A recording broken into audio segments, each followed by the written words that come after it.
తెలంగాణ తల్లి రూపును మారుస్తామని చెప్పినారు. ఎట్లా మారుస్తారండి? ఎందుకు మారుస్తారు అసలు? ఇవాళ అనేకమైన విగ్రహాలు దేశంలో ఉంటాయి. ఒక్కసారి తెలంగాణ ప్రజలందరినీ కూడా ఆలోచించాలని నేను కోరుతా ఉన్నాను. గాంధీ గారి విగ్రహాలు పెట్టుకుంటాం మనం ఊరూరా. ఏం జీవం ఉందని పెట్టుకుంటామండి? ప్రేమ ఉంది కాబట్టి, మనసు నిండా గౌరవం ఉంది కాబట్టి పెట్టుకుంటాం. అంబేద్కర్ వారి విగ్రహాలు ఉన్నాయి, ఊరూరా ఉన్నాయి, కోట్ల సంఖ్యలో ఉన్నాయి. ఎందుకోసం పెట్టుకుంటాం? ఎవరన్నా జీవో ఇచ్చిరని పెట్టుకుంటామా? పూలే విగ్రహాలు ఉన్నాయి ఇవాళ, ఎందుకోసం అని పెట్టుకుంటాం? ప్రేమ ఉంది కాబట్టి, గౌరవం ఉంది కాబట్టి పెట్టుకుంటాం. అట్లనే సేవాలాల్ మహారాజ్ విగ్రహాలు పెట్టుకుంటాం. ఎందుకోసం పెట్టుకుంటాం? ఎవరన్నా జీవో ఇచ్చిరని పెట్టుకుంటామా? ఏదైనా ప్రభుత్వం ఆదేశించిందని పెట్టుకుంటామా? ఎందుకోసం అని పెట్టుకుంటాం? ఇవాళ సుభాష్ చంద్రబోస్ విగ్రహాలు ఉన్నాయి. దేశం కోసం ప్రాణాలు త్యాగం చేసిండు కాబట్టి ఆయన విగ్రహాలు ప్రజలు మనసారా కోరుకొని ఆకాంక్షించి పెట్టుకుంటారు. మరి శివాజీ విగ్రహాలు ఉన్నాయి ఇవాళ, చాలా పెద్ద ఎత్తున యువతంతా కూడా పెట్టుకుంటూ ఉంటారు కలిసి. ఎందుకోసం పెట్టుకుంటారు? ఎవరన్నా జీవో ఇచ్చిరని పెట్టుకుంటారా? మరి తెలంగాణ తల్లి విగ్రహాలు కూడా వేల సంఖ్యలో ఉన్నాయి ఇవాళ, ప్రతి గ్రామంలో ఉన్నాయి, ప్రతి చోట ఉన్నాయి. కొన్ని పెద్ద గ్రామాలలో అయితే 2-3 ఉన్నాయి. ఎందుకోసం పెట్టుకున్నాం అవి? ఆనాడు ఉద్యమంలో మాకు స్ఫూర్తి నింపినటువంటి తల్లి కాబట్టి, అమ్మ కాబట్టి పెట్టుకున్నాం. ఇక ఆ భరతమాత విగ్రహాలు ఉన్నాయి, లేవా భరతమాత విగ్రహాలు? దానికి జీవో ఇచ్చిండ్రా? కేంద్ర ప్రభుత్వం జీవో ఇచ్చిందా? జీవో ఇస్తేనే జీవో పరంగానే పెట్టుకున్నామా? లేదు కదా, దేశభక్తితో పెట్టుకుంటాం. మరి దీన్ని కూడా అవమానించే రకంగా ఇవాళ ఒక కొత్త విగ్రహాన్ని పెట్టి, ఇగో ఈమెనే మీ తల్లి, మీరు ఇదే విగ్రహం పెట్టాలి, ఈ విగ్రహం తప్ప ఇంకో రకంగా ఈ విగ్రహాన్ని మార్చి పెడితే కేసులు పెడతామని చెప్పి బాజాప్తా గెజెట్ చేసినటువంటి ప్రభుత్వం రేవంత్ రెడ్డి గారి ప్రభుత్వం. బ్రిటిష్ ప్రభుత్వం కూడా ఎన్నడూ భరతమాత మీద గెజెట్ ఇవ్వలే, కానీ రేవంత్ రెడ్డి సర్కార్ మాత్రం తెలంగాణ తల్లి మీద గెజెట్ ఇవ్వడం అన్నది చాలా దారుణం, చాలా ఘోరాతి ఘోరమైన విషయం. మనం గమనించాల్సిందిగా నేను తెలంగాణ ప్రజలందరినీ కూడా మరి కోరుతా ఉన్నా. అంటే ఇవాళ కాంగ్రెస్ నాయకులు ఎట్లా మాట్లాడుతున్నారంటే, ఉమ్మడి ఆంధ్రప్రదేశ్లో సమైక్యాంధ్రాన్ని కోరుకునేటటువంటి కాంగ్రెస్ నాయకులు ఏదైతే ఆర్గ్యుమెంట్ తీసుకొచ్చిండ్రో, ఏదైతే మాట్లాడినరో అవే ఇప్పుడు వీరు కొనసాగిస్తున్నటువంటి పరిస్థితి. అంటే ఒక వింతవాదం, ఒక వితండవాదం, దానికి కాంగ్రెస్ వాదం అంటాం మేము, తెలంగాణ వాదం అనం. మీరు కాంగ్రెస్ వాదులు, మీరు తెలంగాణ వాదులు కాదు, ముమ్మాటికి కారు కాలేరు. మీకు ఎప్పటికీ కూడా కాంగ్రెస్ ప్రయోజనాలే ముఖ్యం తప్పితే తెలంగాణ ప్రయోజనాలు ముఖ్యం కాదు. ఈ మాట ఇంకొక విషయం, మనందరం ఎందుకు పోరాటం చేసినాం? నీళ్ళ కోసం పోరాటం చేసినాం.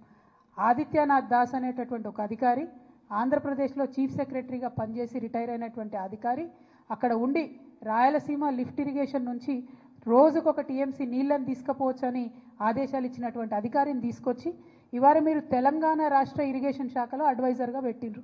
అంటే మీరు ఎవరి ప్రయోజనాలు కోరుకొని పెట్టిండ్రు? మనకు వ్యతిరేకంగా జీవోలు ఇచ్చినటువంటి వ్యక్తి తెలంగాణ రాష్ట్రానికి వచ్చి మన నీళ్ళకు సంబంధించి ఆయన ఏం హామీలు ఇస్తాడు, ఏం అడ్వైజ్ చేస్తాడు అన్నది కూడా ఇవాళ ముఖ్యమంత్రి గారు చెప్పాల్సినటువంటి అవసరం ఉంది. అందుకే మేము చెప్తున్నాం, ముమ్మాటికి మీరు కాంగ్రెస్ వాదులే, మీరు తెలంగాణ వాదులు కావు. మీకు మీ కాంగ్రెస్ పార్టీ ప్రయోజనాలు తప్పితే తెలంగాణ ప్రయోజనాలు మీకు పట్టవు.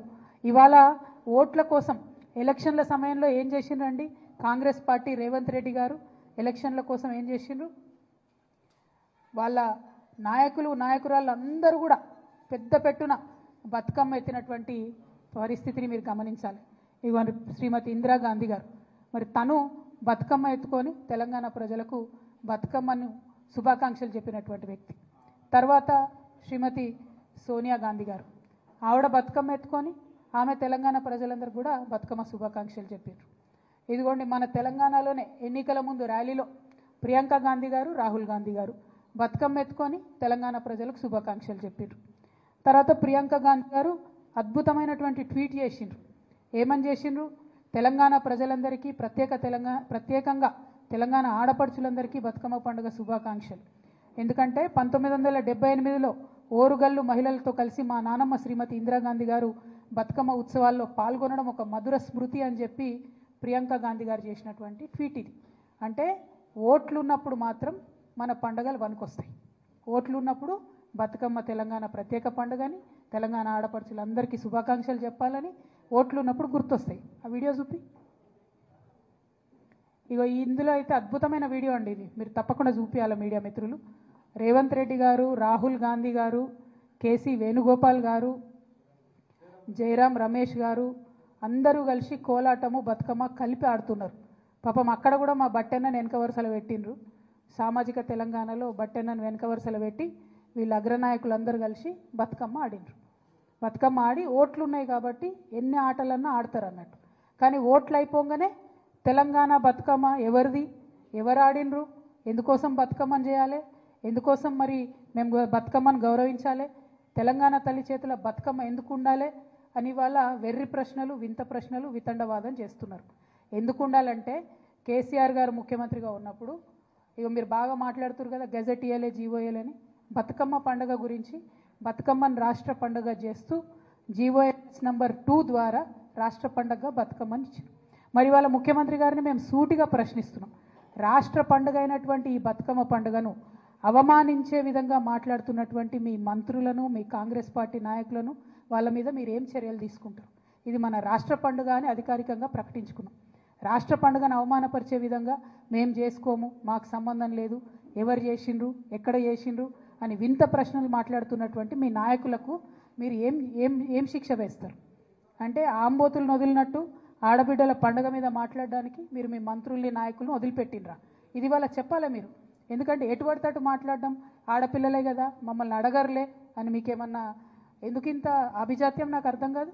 ఎందుకింత పొగరు? ఇట్లా ఉంటుందా? ఎందుకింత పిరికితనం అని కూడా ఒకసారి ఆలోచించుకోవాలి. ఎందుకంటే బతుకమ్మ మీరు తెలంగాణ తల్లి రూపం మార్చేది ప్రజల ఆమోదం ఉన్నట్టయితే అసలు జీవోతోనే అవసరం ఏముంది? ఇంకో రకంగా పెడితే కేసులు పెడతామని బెదిరించేటట్టు గెజెట్ ఇవ్వాల్సిన అవసరం ఏముంది? ఇంత పిరికితనం ఏంది? ముఖ్యమంత్రి గారు ఇవాళ ప్రతి జిల్లాలో ఒక చిన్న పోస్ట్ సోషల్ మీడియాలో పెడితే వాళ్ళ మీద కేసులు పెడుతున్నారు. వాళ్ళ మంత్రులు ఫోన్ చేసి బెదిరిస్తున్నారు, వాళ్ళ నాయకులు ఫోన్ చేసి బెదిరిస్తున్నారు. ఓన్లీ బీఆర్ఎస్ కార్యకర్తలనే కాదు, సామాజిక మాధ్యమాల్లో ఒక ప్రెస్ మిత్రుడు పోస్ట్ పెట్టినా కూడా ఫోన్ చేసి బెదిరించేటటువంటి పరిస్థితి వచ్చింది. మీకు తెలియదానే మీరు చూడలేదా ఎన్ని తిట్లు తిట్టిరు కేసీఆర్ గారిని? పెట్టినరా కేసీఆర్ గారు కేసులు? ఒకసారి ఆలోచన చేసుకోవాలి. ఇవాళ యూట్యూబ్లు నడుపుతున్న మిత్రులు కావచ్చు, ఇవాళ మీడియాలో యాక్టివ్గా ఉన్న మిత్రులు కావచ్చు, సోషల్ మీడియా మిత్రులు కావచ్చు, మరి ఇంత పిరికితనం ఈ గౌరవ ముఖ్యమంత్రి గారికి ఎందుకుంటుంది అన్నది ఒక్కసారి మనందరం కూడా ఆలోచించుకోవాలి. కానీ పిరికి ముఖ్యమంత్రి గారికి మేము చెప్తా ఉన్నాం, మీరు ఎన్ని జీవోలు ఇచ్చినా, ఎన్ని కేసులు పెట్టినా ఊరూరా ఊరేగించి మరీ మా ఉద్యమ తల్లిని నిలుపుకుంటాం. డెఫినెట్గా వందల వేల సంఖ్యలో తెలంగాణ తల్లి విగ్రహాలను ఆవిష్కరణ చేస్తాం. తెలంగాణ జాగృతి ఆధ్వర్యంలో చేస్తాం, బీఆర్ఎస్ ఆధ్వర్యంలో చేసుకుంటాం.